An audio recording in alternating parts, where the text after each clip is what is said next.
À ce stade du journal, je vous propose un témoignage exceptionnel. Tous les 3 jours, une femme meurt sous les coups de son conjoint ou ancien conjoint. Très souvent, ces morts sont précédées de mois ou d'années de violence, mais les victimes osent rarement prendre la parole et même porter plainte, le plus souvent par peur. L'une d'entre elles a accepté de nous parler de son calvaire. Annie Bazard et Jean-François Drouillet l'ont rencontrée.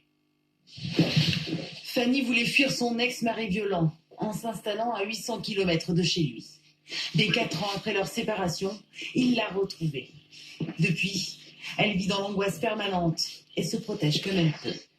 Je me trimballe avec la poignée de ma porte que je balade toujours sur moi. Aussi sur mon trousseau de clés, j'ai un sifflet en cas d'alerte.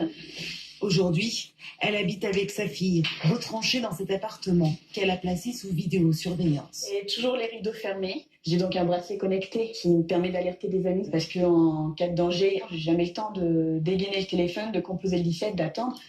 Exceptionnellement pour notre interview, elle accepte de lever les rideaux et témoigne à visage découvert. J'ai plus rien à perdre, je suis une mort vivante. Toute ma vie est contrôlée donc par lui, par ses faits et gestes, ses actes, ses menaces de mort. C'est un phénomène qui nous broie socialement, psychologiquement et physiquement.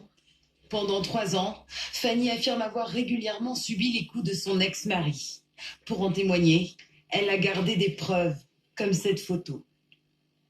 J'ai excusé dans le fait qu'on venait de se marier, donc on ne va pas divorcer, qu'on est loin de la famille, qu'il ne trouvait pas de travail, c'est de faux prétextes en fait. Mais Fanny raconte avoir finalement trouvé le courage de prendre la fuite avec sa fille. J'ai eu un déclic qui m'a fait partir, qui m'a fait me dire non, il n'y a pas d'amour. On est des proies pour eux, donc ils n'acceptent pas de perdre leur proie. Après sa séparation, Fanny a été placée sous protection pendant 6 mois. C'est la durée prévue par la loi dans ce type de cas. Aujourd'hui, elle raconte que son ex-mari a continué à la harceler. Tu sais quoi? Ce que géolocalisé, je sais où t'es. C'est aussi simple que ça. Et je le sais à l'instant T. À l'instant T, retiens ça. Voici le genre de message qu'elle recevait encore il y a quelques semaines. Elle les a partagés sur les réseaux sociaux pour expliquer son quotidien. Je vis dans la peur continue, je vis avec et interpeller les autorités. En 2017, son ex-mari a été condamné pour violence conjugale. Depuis, elle a multiplié les plaintes car elle se sent menacée. En mai dernier, il a été placé sous contrôle judiciaire. Je demande de vivre en paix et ne plus avoir de contrôle, ne plus avoir de menaces, ne plus vivre dans la peur. C'est parce que c'est de la torture.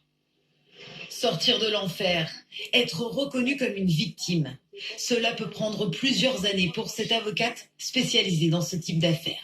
J'ai au moins 8-9 femmes sur 10 qui ne sont pas entendues. Si on ne dit pas « je veux te tuer, mais attention à ce qui va t'arriver », eh bien la nuance, elle existe peut-être, mais quand on a déjà été victime de menaces de mort ou de violence, on sait très bien ce que ça veut dire, mais en droit pénal français, ce n'est pas une menace de mort. Pour avoir la version des faits de l'ex-mari de Fanny, nous avons tenté de joindre son avocate, mais elle n'a pas souhaité nous répondre.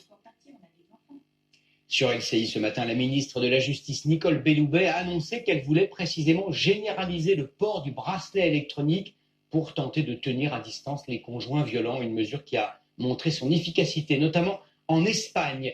L'ouverture d'une enquête de l'IGPN, la police des polices, 3 jours après l'intervention des forces de l'ordre.